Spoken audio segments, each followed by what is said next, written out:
ele está tratando do caso de um adultério na igreja, uma imoralidade na igreja, e a igreja não tinha feito nada, o imoral continuava frequentando a igreja, e Paulo determina que ele seja excluído. E na argumentação de Paulo diz assim: com esse nem ainda comais.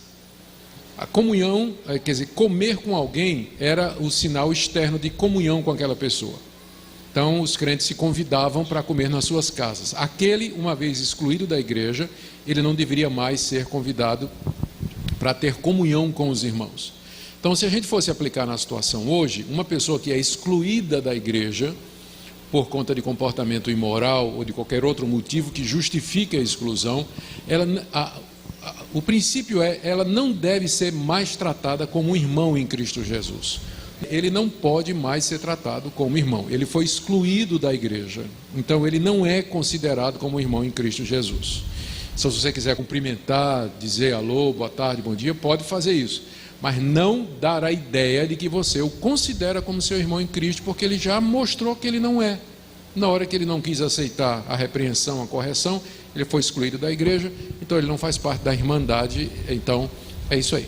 Mas a gente tem que ser cortês com todo mundo, né? Jesus disse: se você só cumprimenta quem é seu amigo, o que é que você está fazendo demais? Os gentios fazem isso também. Então cumprimenta o inimigo também, e toda essa pessoa, mesmo esse pessoal, só não trata como irmão, tá? Então é isso que quer dizer.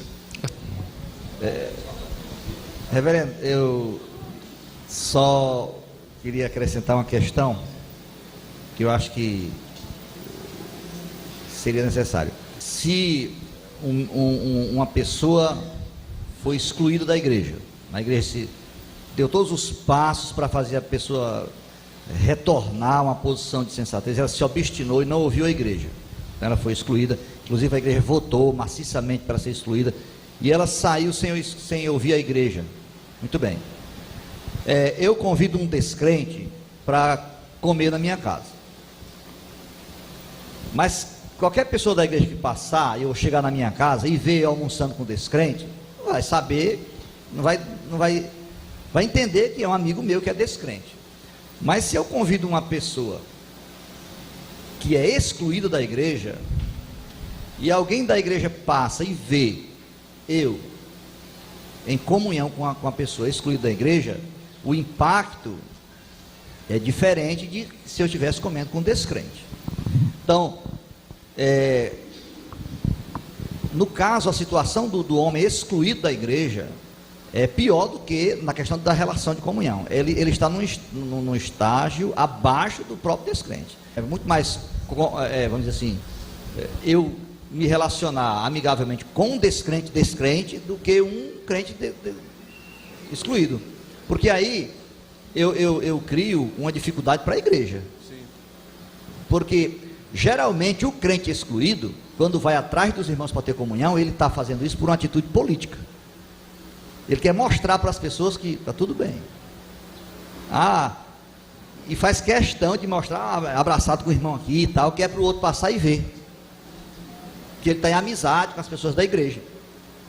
Então as pessoas excluídas da igreja utilizam-se, às vezes, da bondade dos crentes, da ingenuidade, para transformar, para se arrepender e ainda transformar o seu ato num ato político. E aí a exclusão fica sem efeito, porque todo mundo mantém comunhão com o excluído, ele não perdeu nada e tal, e ele nunca vai se entristecer desse jeito, entendeu? Nesse caso, quando se trata de uma situação dessa, é aquilo que eu falei.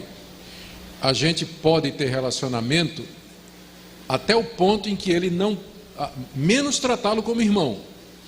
Então, se trazê-lo para o convívio, ter comunhão com ele e tudo mais, vai confundir as coisas, então é melhor não. Mas há casos de exclusão em que a pessoa foi excluída e depois de um tempo ela cai em si mesmo, né? E ela precisa ter uma porta aberta para voltar. Então, vai depender, aí é o tipo de situação que a resposta tem que ser, vai depender muito em que circunstâncias essa pessoa foi excluída. Porque tem gente que realmente, quando é excluída, faz uma confusão, bota a igreja na justiça, entra com processo de danos na justiça, uma causa contra a igreja e tudo, né? Então esse aí a gente... Sai falando mal da igreja. Falando mal, então esse tipo de gente realmente não devia ter nenhuma comunhão. Mas tem pessoas que caíram mesmo, pecaram, foram excluídas, e elas não têm essa atitude belicosa, né? Exatamente. Então, nesse caso, eu acho que seria uma situação diferente. Cada caso é um caso, né? Acho que a distinção aí foi perfeita. Cada caso é um caso aí. Muito bom. Muito bem.